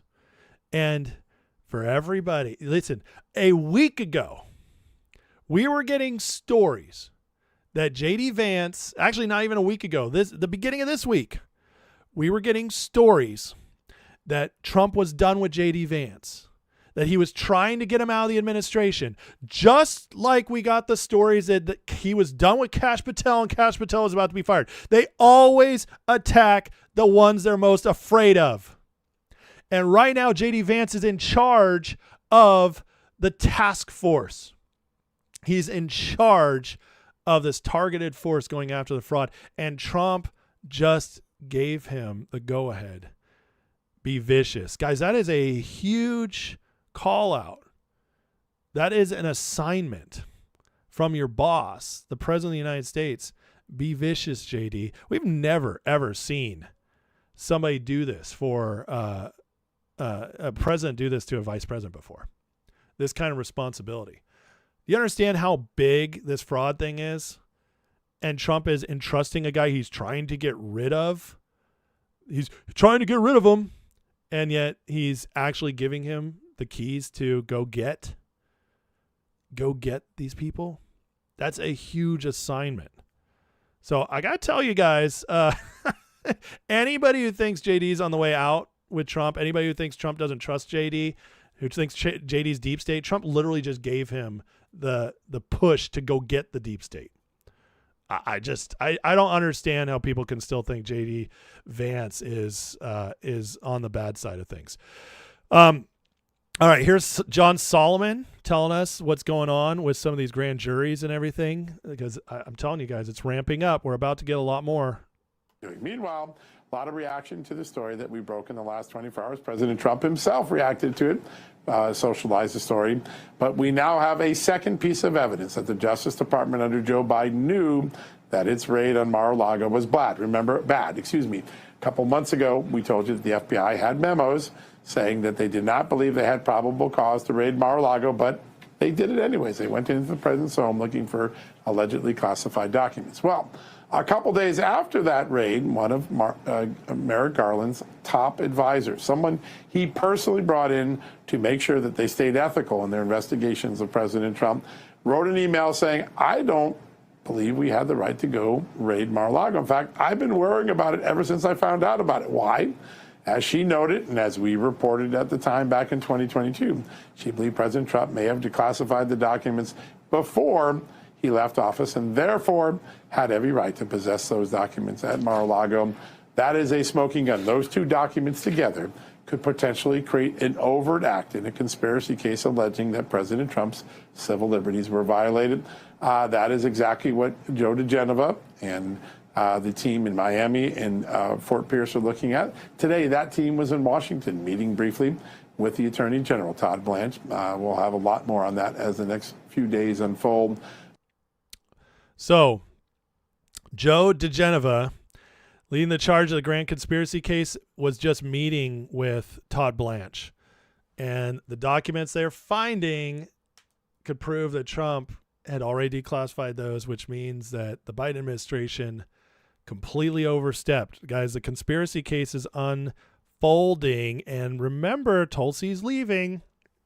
And there's multiple stories that Tulsi might just go nuclear on her way out, dropping all kinds of stuff. Because guess what? If she does, and she goes back to civilian life, they can't take her out anymore. I mean, they could attack her as a civilian, but they can't attack her as DNI anymore. They can't go after the position anymore. They can't hurt her politically anymore. And that is their main weapon. So they do this. I mean, if this is building up to that and Tulsi drops the bomb along with the grand conspiracy stuff going on, the grand juries, they sign off on it. They start subpoenaing, indicting more. Holy cow. It's getting interesting, getting very interesting, especially for everybody who's like, nothing happens. No, it is. It's just a process, and you don't always like the process. I don't always like the process. The process sucks. The process is slow, but that's on purpose because our founding fathers were smart enough to know that if the process wasn't slow, innocent people could be put in jail all the time. So they purposely made it tough. Innocent until proven guilty in America. We should celebrate that system, even when it means we have to wait a little bit, because that same system that is slow also protects us. So things are happening, though, and they're getting to the point where it's going to 100% be provable. That's what they're trying to get to. Now, this is a crazy story. Listen to this. This is more exposure of deep state and what's been going on. And this is just a small example, but this is the kind of thing happening right now that's going to keep opening up Pandora's box that allows us to go after the deep state, break it down because of exposure. But this is a crazy story. Listen to this. CIA senior officer is accused of secretly stashing 300 gold bars in his house that he brushed off as work-related expenses, according to court documents, and two people familiar with his employment history. Julia Ainsley is joining us now at this exclusive reporting. Sorry, Julia. What? I know. Hallie, when I first heard this tip, I didn't think it was real. And then the court documents spelled out that there was a man who was an employee of a government agency that was found with $40 million worth of gold bars in his home. If you're wondering how many gold bars that is, the court document says it's about 308. What my team here at NBC News, Dan DeLuce and Gary Grumbach and I found is that that man was not just an employee of any agency. He was a high-level official with top secret clearance in the CIA, and that he not only lied about what he was doing with this money, but that allegedly he also lied about his background, said that he graduated from a college he did not attend, that he went to a graduate school he did not attend, and that he had a pilot's license that the FAA said he did not have. So he was arrested last week, and he is now in detention facing these charges of lying about his background and perhaps knowingly embezzling American taxpayers. I think it's very interesting that not only is it money they were embezzling, it is gold. 400 or 300 bars of gold. Listen, these numbers are crazy. So this guy was just arrested last week. Agents searched his home in Virginia and seized roughly 300 gold bars, 670 pounds, 40 million. How many of these gold bars are out there? How many were circulated among these people? It said he repeatedly requested and received large amounts of gold bars and foreign currency from the agency for claimed work-related expenses. This is wild. For those of you wondering if we don't have the gold, it might be there. It might be circulate a bunch among CIA deep state people, bureaucrats. This is insane. See, the CIA couldn't account for much of it because they took it off the books, of course. It's a small story, right? It's just one guy. But I got to tell you guys, if there's one, there's many. And this is the kind of thing we're starting to see happen. See, somebody sees this, they think it's crazy. This is on the nightly news. This is on NBC. Millions of people see this.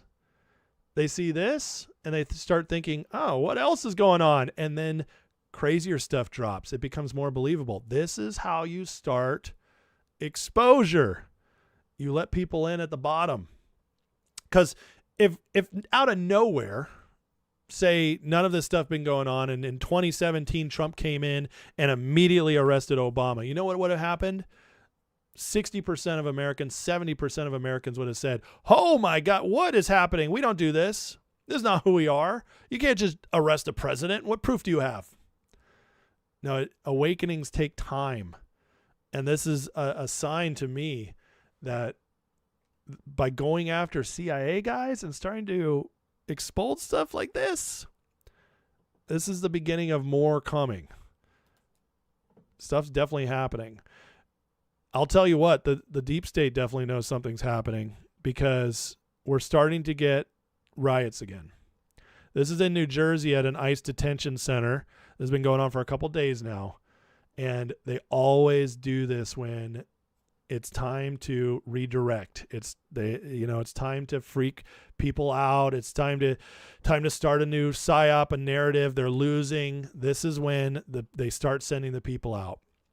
And what's going to be interesting is see how it's dealt with this time. But listen, we'll watch some of this here.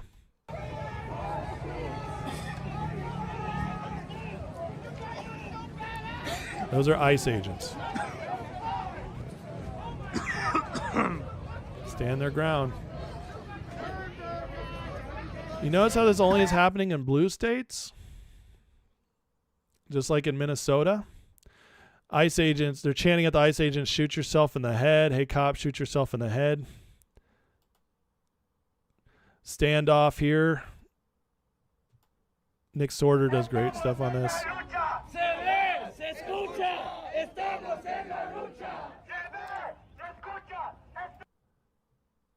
You guys, they want to do that this summer again. Why? Ask yourselves why. Well, midterms, election year.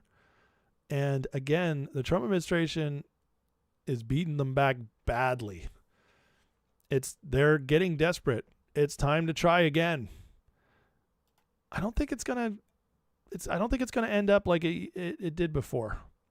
Especially not like guys like this in charge of DHS. Listen to Mark Wayne Mullen and how he approaches this question as in regarding illegals.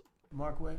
Yeah, it shows that this radical left Democrats' priorities when they decide to go out and protest a detention center where we're housing rapists, child predators, murderers, drug dealers, and they choose Memorial Day of all the time to go protest something that they say that they're that it's because they're on a hunger strike, when there was only a handful of individuals that was refusing to eat because they want their ethnic group or their ethnic right food.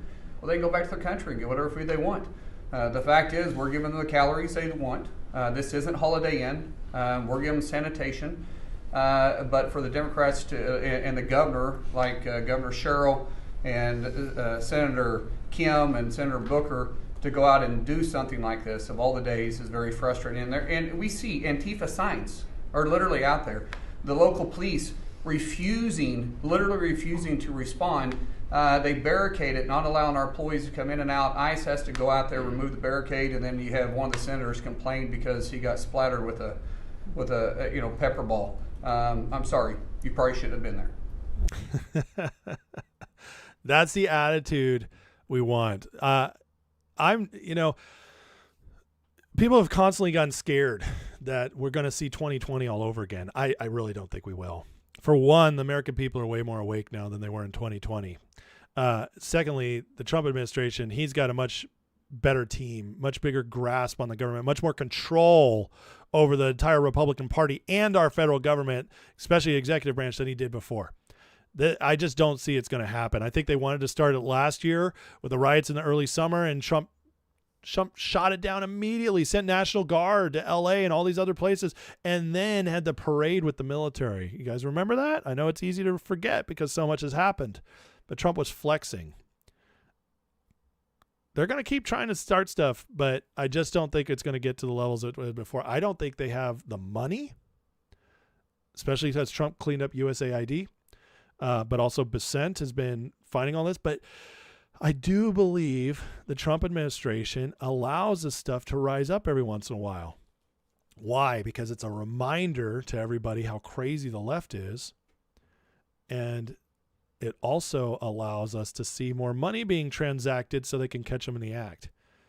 I do believe that's part of what's going on here. I'm actually not worried about this at all this time. But we'll watch and see. If it starts getting out of control, we'll see if I'm wrong. But speaking of justice, though, and the increase of justice and spreading what Trump's doing, you can't mention justice without mentioning E. Jean Carroll, who lied about Trump raping her, who got a payout from a civil case because the criminal case tossed it out, so there's nothing here. And now not only has her money been frozen by appeals court, but now the Justice Department is launching a criminal investigation into her about perjury. I love it. This woman went on MSNBC, was bragging about the $83 million she's going to get and going shopping and how she's going to, she can't wait to spend this money. And now it's not going to end so well for her. So had to just show everybody this because this just delighted me to no end. But love it. She is a crazy person. Now, one thing Trump did in all this at the end here is he gave Tulsi Gabbard a beautiful send-off. And I wanted everybody to hear this because for everybody who thinks Tulsi's getting fired, getting pushed out by the administration, that she's doing this just for her own election, Trump has fired people. And then he lets them go and has nothing else to say about him. Or like when Joe Kent resigns, what did Trump do? Trump immediately called him out. Didn't have anything good to say about him. That's what Trump does, man. You don't mess with him. He doesn't let you go without knowing why. And like in the case of Pam Bondi left. We just found out she has she had cancer. She's fighting that off. I think she's getting well. But also, he just appointed her to a new board to help figure out all the AI stuff with David Sachs. So he clearly still likes Bondi and trusts her. Thought she probably did a good job, as I've said she did behind the scenes. Listen to how Trump talks about Tulsi. Same kind of deal. Before asking Vice President Vance to speak about these efforts, I want to express our tremendous gratitude to our outgoing Director of National Intelligence, Tulsi Gabbard, who's a terrific person, actually.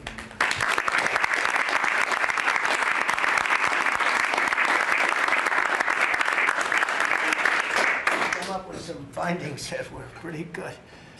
And Tulsi's worked tirelessly to restore trust and focus on the intelligence, and with the intelligence community. They all respected her. They listened to her. She gave us leads that were pretty much, people thought they were dead, and they weren't dead. They were right there, and she was able to expose a lot of things. That was big right there, by the way. Did you hear that? He said she was able to find us leads that we thought were dead but weren't dead. That's big, and that's going to come up more later. You can guarantee it.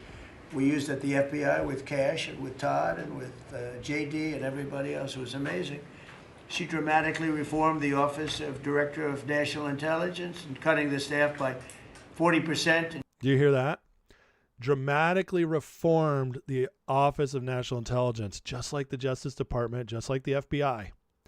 And they said she cut 40% of the employees. That was all deep staters gone. This is incredible stuff, but you have to listen carefully, right? You have to hear the details to really hear what's actually going on in our government. And she prevented countless terrorists and cartel members from entering the United States.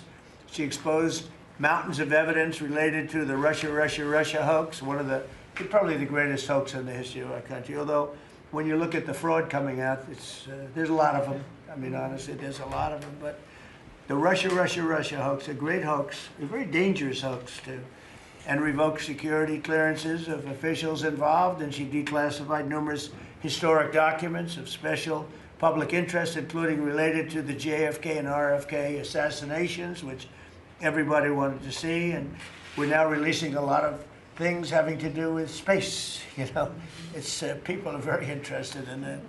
It actually became the #1 topic. We're releasing a lot of information having to do with terrestrial things, and people are totally fascinated by it. It's amazing.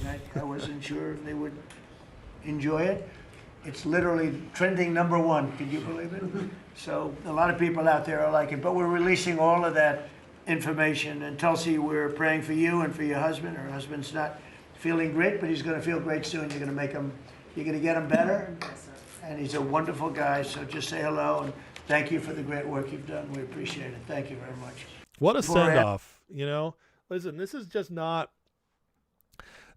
something Trump does when he doesn't like somebody, okay? So, again, sometimes the truth is in the action, all right? And it's like you don't get the exact, because we're surrounded by just nonstop nonsense, okay? The media is always lying to us. The podcasters are lying to us. The insiders are always lying to us. The anonymous sources are never telling us the truth.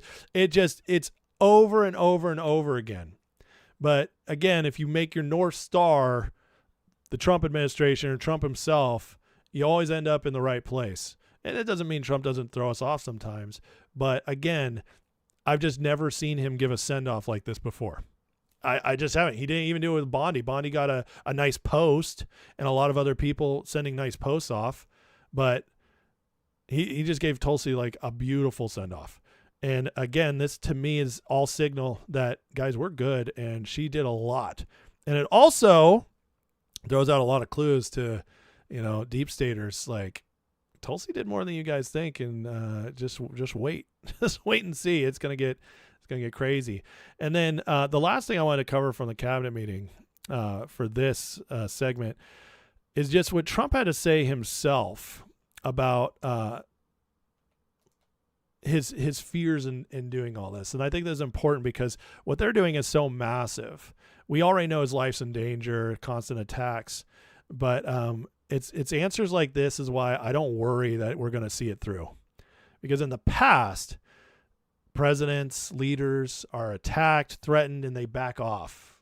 And, it's hard not to see why. I mean, you can't fault them if them or their families are threatened. It's scary.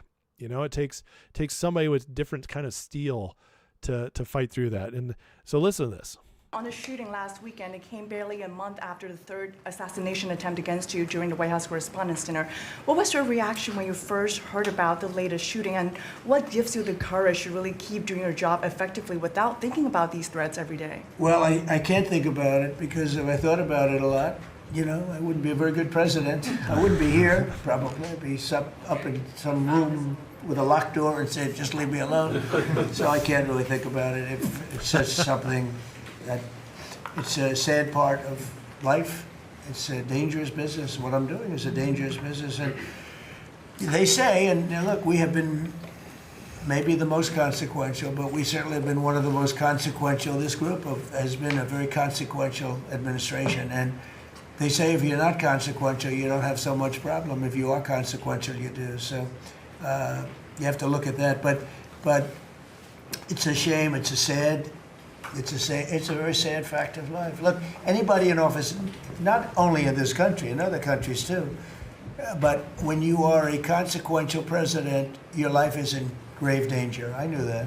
Mr. President, how would you characterize? How hard does that answer go? It's the toughest thing I've ever heard. It's like, you want to be a consequential, you're going to hate you. They're going to come after you, but I can't even think about it. That's awesome. That's awesome. Again, though, it's also why I don't worry. People, I mean, I constantly get the doomer types, the black pillars who are just like, they always find a reason for why we're going to lose. And so if Trump has a bad week, it's like, see, I told you nothing's going to happen. Or if Trump's getting killed or killed, God forbid that. But if he's getting attacked, their thought is, oh, he's so under pressure, he's going to cave. They have too much blackmail on him. It's he's scared for his family. The man just never shows that.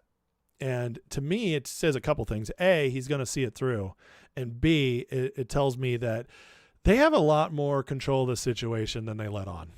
I really believe that. I think some of the chaos, not all of it, nobody has full control of everything. There is still an enemy, and they get a say. They get to punch back sometimes. They get to fight sometimes. But that enemy, I think, is much weaker than we're led on to believe at the moment. And what I really believe is that the Trump administration has things in a place where even when a lot of this stuff rises up, just like the riots, it's in a way that's a little safer or a little more contained. And it's not time to get rid of all of it yet, because they're going after bigger fish. So they have to keep reminding us what's out there, which means you allow a little bit up in controlled circumstances. So, we don't know all the details, but I do feel like this man, he's got the courage and the vision to see this through. And that's one of the reasons why I'm very, very positive about where we're headed. All right. Hit that like, guys. Hit that subscribe.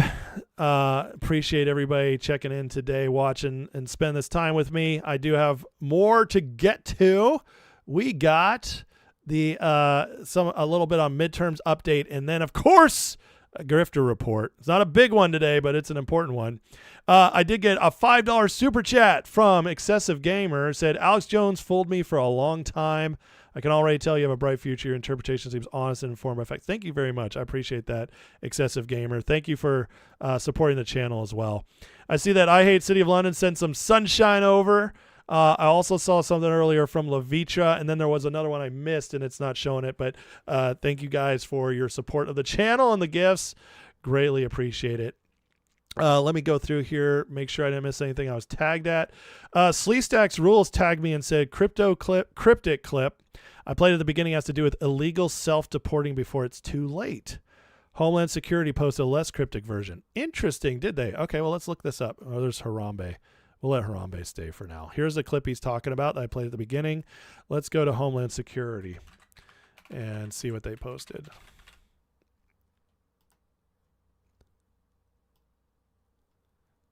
Is this it? This must be what he's talking about. All right, let's see this real quick.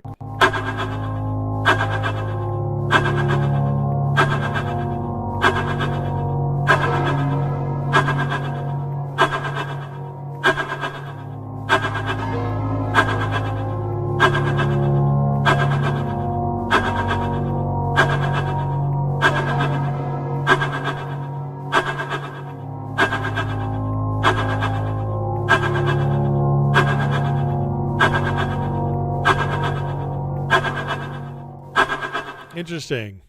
I can see that being kind of similar. The only difference is it's here it says, "Are you listening?" But I don't know. This is the original. I don't know. You think those are connected? I don't know. I can't say. I could see some similarities though, the flashing lights and stuff. So one way or the other, guys, they are trying to show us stuff, and breaking it down. Let's see here. All right. I'm not seeing myself tagged on anything else for now.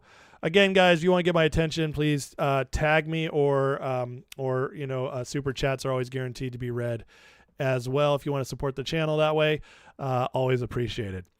It says flashing red and blue lights, lines in the sands of a border wall. Yeah, I agree with you. That I could see that. The only thing I don't understand is the phrase that said that nobody can figure out. I mean, what is that? What did they say there? It's crazy. So I don't know, but you might be right. You might be right. I'll see if more comes out. Okay, let's see here. Let's get into it. Midterms updates. All right, we got huge news yesterday regarding elections. This was actually a massive deal. Let's talk about it here. So, U.S. District Court Judge Carl Nichols denied Democrats' request to halt Trump's executive order about requiring citizenship and securing mail-in ballots. You guys understand that an executive order acts as law during the time that president is in and until the next president overturns it. Okay? So it's a flimsy way to do stuff, but it works temporarily. Trump passed this executive order, and the big deal is a judge just upheld it. So this requires states to verify citizenship for federal elections, secure mail-in ballots with strict laws. Agencies must create a state citizenship list and requires the Postal Service to propose rules for tracked ballots by late May. Why wouldn't Democrats want this? Well, we all know that. However, so the judge declining to block this is huge. How many executive orders has he had blocked? Many. And yet this one isn't. This is going to freak out the Democrats. But what this also means is the Trump administration can now move forward on implementing this. This is like making the SAVE Act be implemented by executive order. Now, states will fight back. They're going to drag their feet. But you know what this does? Because this is now in place. The Supreme Court's voting rights strike down is now in place, and the government's trying to enforce that. No districting by race. The other thing is the Supreme Court may be striking down the mail-in ballots soon, which gives the Trump administration another area to enforce on blue states and rhino states. All of that together, this means they have the legal jurisdiction to not accept the election results from states that do not follow the rules. Do you understand that? These are federal elections. The federal government gets the final say. The states can run them the way they want, but the federal government doesn't have to accept them if they don't follow federal law. Guys, this is massive. This is absolutely massive. And we got this happening, which remember, Trump said he'd get the Save America Act one way or the other. This might be what he was talking about. The other thing is, yesterday, the RNC won a huge election integrity case in North Carolina. A court ruling blocks never residents from voting in state elections, but that's not the whole story. It also found that several non-residents had voted in the last couple elections and held that up. So now there's legal framework there that's going to carry over state to state. Eventually, this will make its way up to the Supreme Court. We'll get a ruling on it. Guys, this is all moving forward. This is huge for the midterms. Don't black pill about the Save America Act. I've told you guys this many, many times. We have so many things going in our favor, and the Trump administration is much smarter than so many people give it credit for. They know what they're doing. They know what they're doing so much that Trump had this to say about the midterms yesterday. Let me make sure that's up. Their economy is in free fall. They have Sorry about 250% inflation. Their money has no value. Their whole economic system is broken down. They thought they were going to outweight me. You know, we'll outweight him. He's got the midterms. I don't care about the midterms. Look what happened last night. That was the prelude to the midterms. People understand it. They know that, very simple, Iran cannot have a nuclear. Say that one more time. About the midterms. Look what happened last night. That was the prelude to the midterms. I don't care about the midterms. Look what happened last night. That's the prelude to the midterms. Does that sound like a man who's worried? This is the kind of thing that terrifies the left. Why do you think they're pushing so hard to make us think there's no hope? So we don't show up. As we show up, we're going to win, MAGA. We're going to win. Trump knows it. He knows it. I don't care about the midterms. He was talking about Texas last night. That was preliminary, a prelude.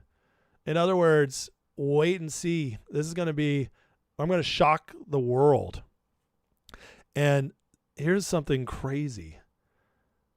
A Economist YouGov poll, a left-wing poll. YouGov's one of the most left-wing polls, reporting that the people agree with Trump now. What party do you think will win the House, Senate? House, Republicans, Senate, Republicans. The PSYOP that the blue guys are going to win it all. They're going to win the House, definitely, maybe the Senate. They're going to sweep the midterms, blue wave incoming. That PSYOP, guys, has completely failed because the primaries have woken the people up. And in politics, friends, perception is reality.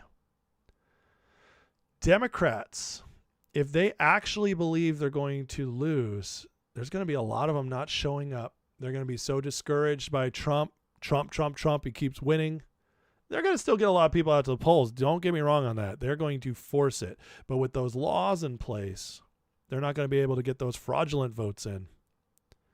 Republicans, on the other hand, this is huge because if they actually believe we're going to win, we're motivated. The primaries have fired up MAGA, fired us up. And now the people actually don't believe the polls. The people believe the Republicans are going to win. And I'm telling you, the people know better than the polls. These polls, the what do you think polls, have historically been much more accurate than the polls, than the actual polls themselves, quote unquote. So I'm telling you guys, we are, I think we're going to shock the world this November. I really do. It's getting better and better. And, you know, just a reminder of how far we've come. Because a lot of things I get a lot of times are, oh, the rhinos, you know, we're still fighting the rhinos. We can't get rid of them. Well, look at this example of just how much we've been awakened in the last 10 years and how little power the rhinos still have. This is a perfect example of it. We're going to let Harry Hinton, my favorite New York Jew, tell us. Harry, what do you got on the polls, Harry? Here we go.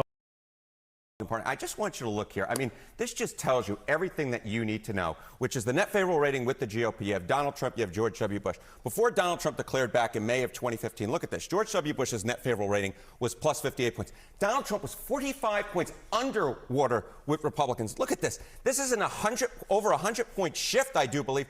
Donald Trump is now at plus 61. That's an over 100-point shift in the positive direction for Trump. And look at what happened to George W. Bush. He dropped by 40 points from plus 58 to plus 17. So George W. Bush has fallen through the floor since Donald Trump, of course, first really appeared on the political scene, first ran for president for the Republican nomination back in 2015, declaring in June of 2015, while George W. Bush simply put, as I said, his Republican Party is dead. Republican voters are very lukewarm. Look at that.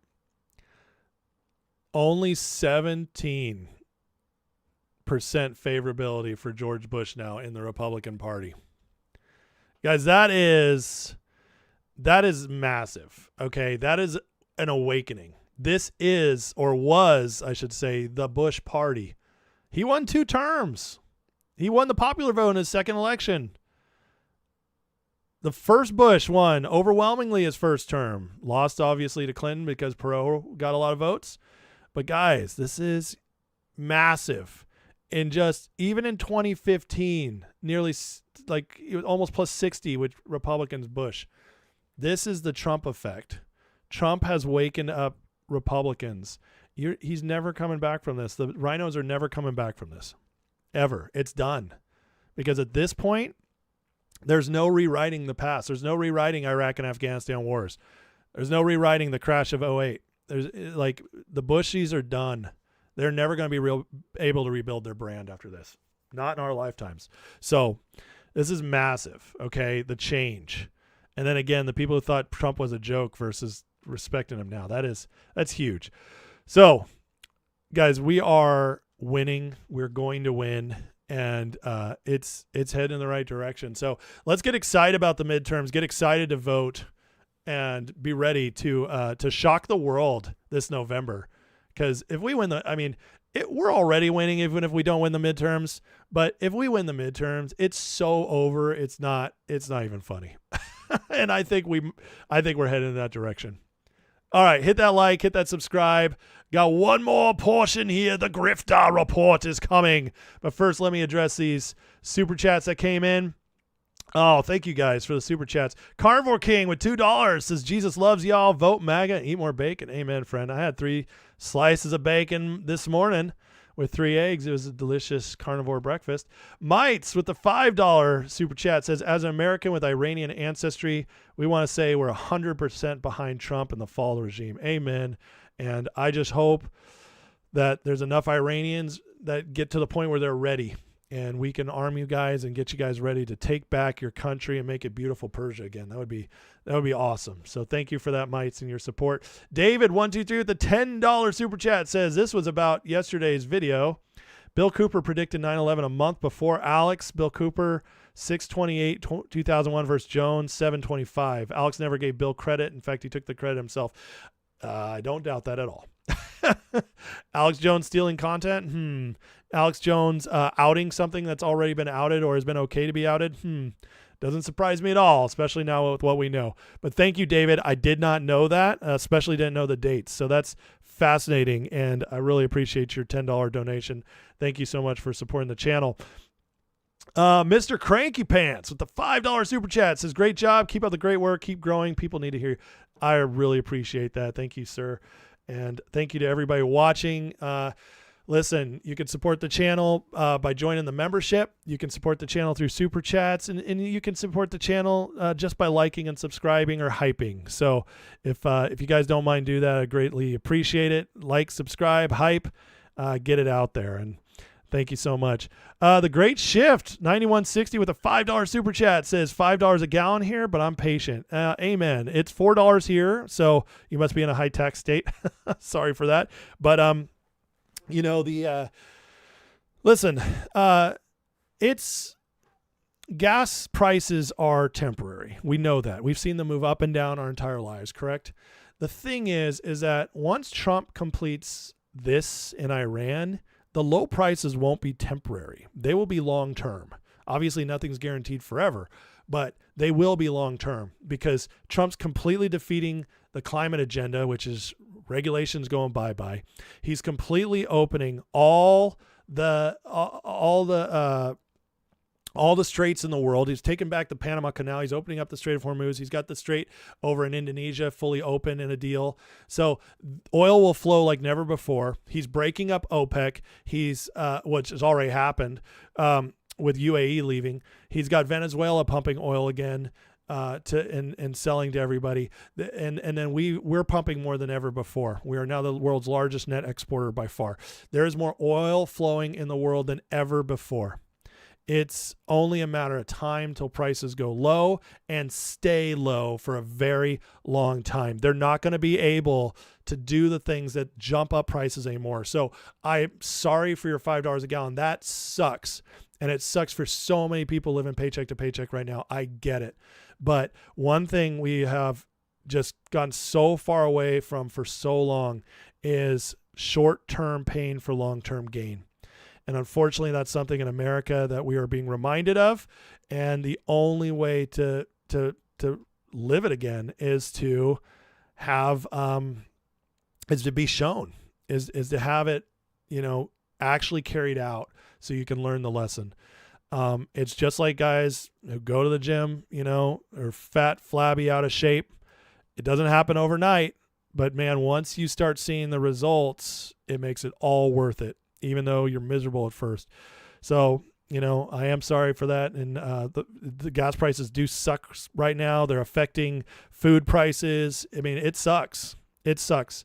But again, I can see what Trump's doing. And if he pulls it off, which I believe he will, it's going to be so worth it. And that extra $500,000 you had to spend these last 3 months because of Iran, they'll save you 10, 20, 30,000 bucks over the next decade or two. And so it's all worth it. It's all worth it. I believe that wholeheartedly. I really do. Okay. Let's get into the Grifter Report before we head out of here. All right. Laura Loomer. Now, before I get started, I always have to caveat anytime I bring up Loomer. I don't necessarily think Loomer is a good person. I don't trust her on everything. But I will say this. When Laura hates somebody, she tends to go digging and find stuff that's legitimate.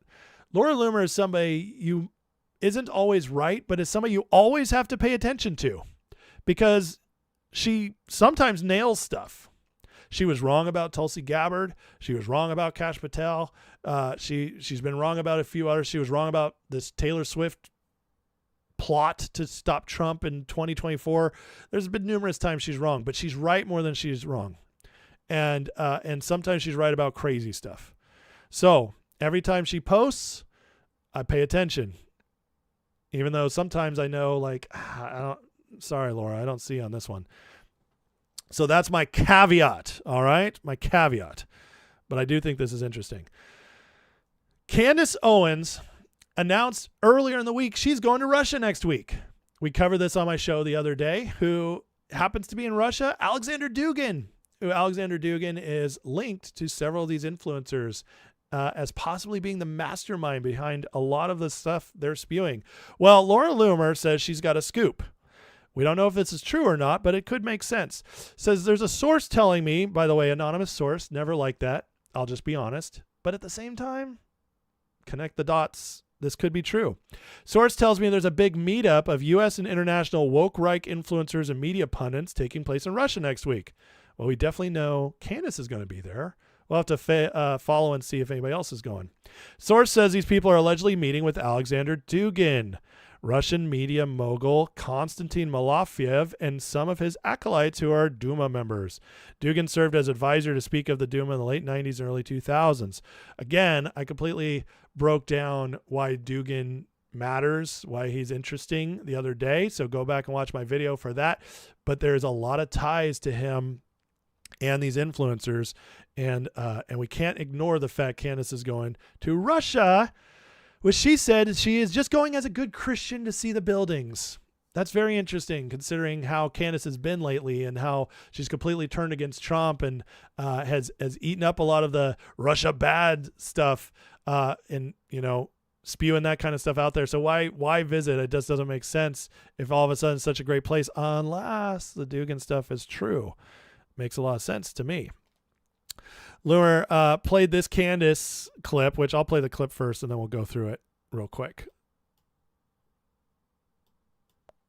And we are going to distribute nuclear weapon to everybody who can use it against the West. So I think we are going to supply all kind of... This is Dugin saying he wants to supply Iran and anywhere else with nukes so they can use it against us. Strategical weapon to all enemies of American hegemony, Western hegemony against NATO, starting from Middle East to the Far East, to North America. We are going to war. And we are going to distribute. So there's Dugin. Sounds like a lovely guy. Here's Candace responding to Laura's initial reports on it. I heard they don't spit on Christians in Russia or launder billions of our tax dollars on behalf of corrupt politicians. Really? It's a very interesting thing to say. I've heard a lot of stuff bad about Putin and good about Putin on both sides.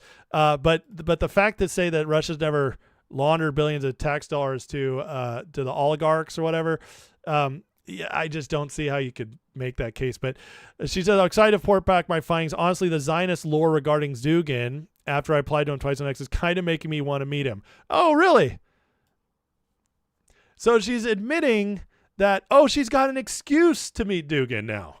This gives her just in case is seen with Dugin or it comes out she met with him, she's now got her excuse that the Zionist lore, the Jews, have lied about Dugin, so maybe I'll meet him. That makes me want to meet him. I'm Candace. The weird Cold War propaganda has played out. It wasn't effective during media's Russia collusion era, and it's not effective now. St. Petersburg has always been on my bucket list. Never met a Russia I didn't like. Interesting. Here's what Laura had to say in response. In March, report Russia's discussing giving nuclear weapons to Iran. Nobody hates Russia. I don't have complimented Russia for many things in the past. Blah, blah, blah. But so Candace Owens says, me criticizing this is propaganda. Candace Owens is a national security threat, in my opinion. So in other words, don't get on the bad side of Loomer. Dugin made these comments a few months ago. What purpose would Candace have in meeting with him? It is interesting, right? That Dugin would come out and say, let's get nuclear weapons to our enemies while we're at war with Iran. And at this point, Candace is going and meeting with him? Pretty crazy. Pretty crazy. Dugin's been sanctioned by the U.S. U.S. government placed him in sanctions list for actions threatening the sovereignty and territorial integrity of Ukraine for his ongoing involvement in Russian disinformation networks. So just pretty crazy. This is why this report seems like it could be valid to me. All right. Here's just talking about more on the grifter side of things. Here's, I consider leakers grifters because they're the ones feeding stuff to Tucker Carlson and all that. Here's just a little breakdown of what happened with the Camp David thing the other day. Trump announced a cabinet meeting at Camp David, canceled it citing bad weather. 4 different news outlets reported with different details leaked by different unnamed sources. This was a canary trap. You give different staff different details, wait to see who leaks what to whom. They caught the leakers, multiple sleepers exposing themselves. So, again, just psyop after psyop, friends. It's going on. These influencers, their sources are starting to dry up. People are starting to get wise to them. The Trump administration is getting wise to how they were getting their stuff. And it also makes sense of why they're crashing out and getting crazier and crazier. It makes sense why maybe it is time to go meet with Dugin. What are we going to do now? We're not getting our leakers. We're not getting our stuff. I will tell you what to do. And it's funny because Dugin really is like that. He does come across as like that evil mastermind type, right? The beard, he just looks like somebody who's got the strings pulled. But I am fascinated to see what comes out of this after she goes to Russia. And then just another great example of, what these guys keep doing with each other. We have, and who's celebrating them? Well, leftists were celebrating Massey. Leftists are celebrating Marjorie Taylor Greene. Leftists are celebrating Tucker Carlson and Candace. And now MS Now is a big fan of Megyn Kelly. For a long time, conservative voices like Megyn Kelly to discuss the decline of MAGA. MAGA is not what it was. MAGA is now this very, very small group of Trump diehard loyalists who have to love Mark Levin. And so that's, by definition, an increasingly tiny group. MAGA is tiny. MAGA is dying, to laughter of the on-air and off-camera guests that Kelly was speaking with. That's the state of the right. We've heard the Republican criticism in Congress against Trump getting even louder going into the start of this summer, and you can only imagine what they say when the cameras aren't on. Yep. That's the state of the right. MAGA's dead. MAGA's losing. And meanwhile, our primary candidates just keep shellacking every single person. We're getting record turnout in the primaries. These people are insane, but you can see the PSYOP guys. It's all coordinated. They're using each other. The influencer types are all on it. All the FAGA influencers. It's all planned. This is all what they want. It's not accident. This is part of the plan to try and destroy MAGA. This is all assets deployed. Just attack from all edges. Look who's on our side now. MAGA's small. It's all lies. It's all nonsense. Megan sold her soul. Tucker sold his soul. Candace, Alex Jones. The list goes on and on and on. At this point, you can't trust very many people at all. Don't even trust me, guys. You guys do your own work. I don't want you to trust me. I want you to watch, but it's not about that. It's not about trying to like push you to convince you of something. I'm just going to keep sharing what I share, but I do expose people I disagree with, especially those who lied and pretended to be on our side. I'm going to keep doing it, but you guys can see the grift is insane. And the reason they're doubling down is because we're winning more than ever before. A trapped animal gets wilder and wilder the closer it gets to death, the closer it gets, the more scared it is. So that's what we're seeing. We're seeing the animals freak out. And it's all because their narrative is losing, as we showed right here. They no longer are even projected. The people don't even believe the Democrats can win the midterms anymore from one of the most leftist polls there is. That tells you how good their psyops are. So sorry, Megan. We're not the small ones. The side that's following you, they're the ones getting smaller and smaller and smaller. And that's just the facts. All right, guys, please hit that like and subscribe. Thank you for watching today. I appreciate it. You guys are the best, man. I feel very blessed to have this amazing audience. Hit the like, hit the subscribe. Please hit the hype if you're giving it. And, think about supporting the channel. If you like my content, for just a few bucks a month, you can become a member. You can go in the description below, especially on Rumble and X. Click the link. You get a free month to test out the membership. In that membership, you get access to Discord group, the community. You can become a part of that, and you can become, you get access to the members' lives and extra content in there as well. So hit that Patreon up, hey guys, if you want to support the channel. To everybody who super chatted me today, thank you so much. I did see one other one came in from Motley Crue. Says Laura Loomer was spot on about MTG. Yeah, she was. That wasn't one of the more difficult ones, but she definitely got it. Danker sent a gold coin over and sent an envelope as well. Thank you for the gifts, Danker, the little YouTube gifts. I appreciate it. Thank you very much. Cat Crazy says we keep getting bigger and bigger. They'll eat their words. Amen. Big Event Lounge says grifters reek of desperation. Yeah, they do. They reek bad. Violence of Poetry says Razor Fist called out Divide the Right op we're seeing months ago. Yeah, Razor Fist is a great follow. I like his stuff a lot. Danker says fake American Cajun. That's funny. I like that. Let's see here. Anything else before we call it a day? Any last stuff? All right. Well, guys, I tell you what, I got to get into, I have a meeting with, meeting up again with Crypto Rich and another guest. So, I'm going to be filming that with him in a little bit here. So I got to start, signing off, but listen, I appreciate you guys. I thank you so much. Let's end in a prayer as always, because prayer works, guys. Believe it or not, prayer works. Prayer is why we're winning. Prayer is how we got the miracle of our country being saved and getting this blessing going forward. So, good things are coming. Good things are coming, and they will if we continue to do what we're called to do, and through prayer. Prayer. It's a beautiful thing.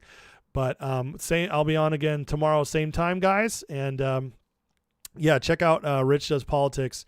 My video with him will be going up soon, my first video, and then I'll have another one in the next couple of days. So, Heavenly Father, thank you for today. God bless everybody here, Lord, everybody watching, God, and just especially thankful for the members and those supporting the channel, Lord. Thank you to them, but also everybody who watches, likes, subscribes, and God, just bless every one of them. Thank you, Lord, for all of them. And I just pray their day is blessed. Father, we pray for President Trump for protection, God, that you just watch over him, keep him safe, keep his whole team safe, everybody working with him, Lord, to advance our country and get us in a better place. Give them wisdom, God, and courage to keep overcoming every impossible problem. And Father, just be with our country. Lord, I don't believe this is the end. I believe you're going to finish what you started, and we have so much better to come. So bless us, Lord. Bless our country with more peace, justice, and prosperity than ever before. Help us leave a better country, a better life to our kids, grandkids, and great-grandkids. And I pray that from there it spreads to other countries as well, God, because it's we're not the only country that has your kids in it.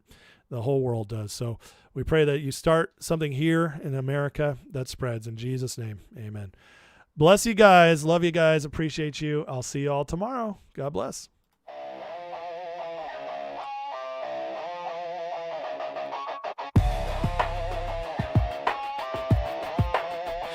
Headlines screaming like a siren at night.